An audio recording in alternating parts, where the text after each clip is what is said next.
Now, women cutting their hair in solidarity is a really big deal. And just in case you did not see the tweet that we posted a little earlier, these folks, this is not you might be killed. It's almost definitely that you can be killed. Iran parliament votes overwhelmingly to execute 14,000 arrested protesters. People in Iran are putting their very lives on the line and they know it going in. It's not just I might, they know it going in.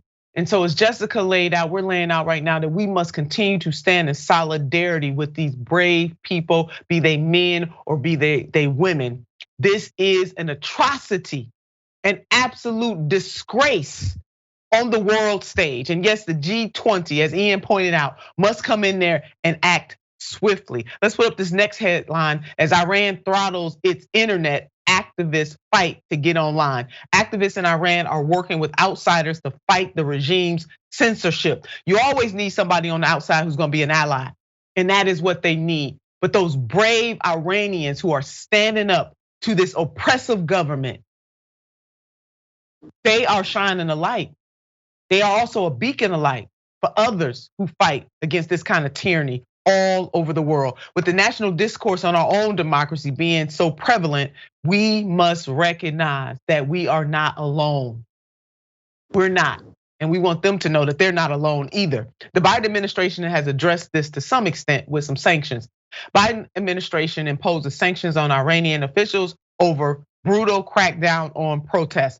The move comes as the US faced appeals from Iranian expatriates to take a more assertive stance against the regime and to call off nuclear negotiations. So glad that they are taking some positions. Again, the G20, get in there right now. The sanctions targeted Revolutionary Guard commanders and intelligence officials, helping to orchestrate efforts to crush the protests. Prison officials accused of torture and other abuses of political prisoners. Regional governors overseeing violent crackdowns on peaceful protests, as well as organizations involved in censorship and surveillance of the Iranian people, according to the Departments of Treasury and State.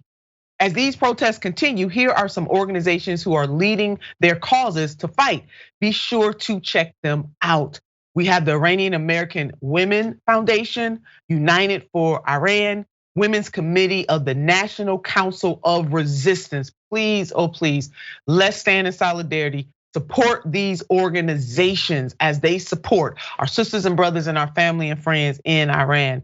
And continue to spread the word on social media. If you are on social media, use each and every one of your social media platforms to get involved, to be engaged. They need our help.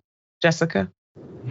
Yeah, just to point out that 14,000 people being killed by morality police for not dressing modestly. Any kind of definition of morality that puts above people dressing how they want to dress and saying killing them is the reasonable and moral solution is absolutely insane. It's an interesting time with the state of social media where this is happening, because now wherever we have atrocities like this happen around the world, it's a global phenomenon. And of course, it's a huge problem that in Iran, they're taking away people's access to internet and Wi-Fi, but so much of the social movements around the world have happened on TikTok recently, where I remember during the Black Lives Matter uprising, we had the French who are great at protesting, telling us how to deal with tear gas and giving us advice about what to do if we're pepper sprayed and things like that. And with what's going on in Iran, they've been able to get messages out to people through TikTok on the internet and tell us what's happening there on the ground, things that the media and journalists can't get access to. So it's sad that they've taken away their one way to communicate with the rest of the world, and we're still getting bits and pieces there. But in the age of the internet, these things play out a bit differently, and now we know about what's going on. Yeah, they do. Social media can be used as a very powerful tool for good. It can also be manipulated and used for bad, but in this case, being used for good.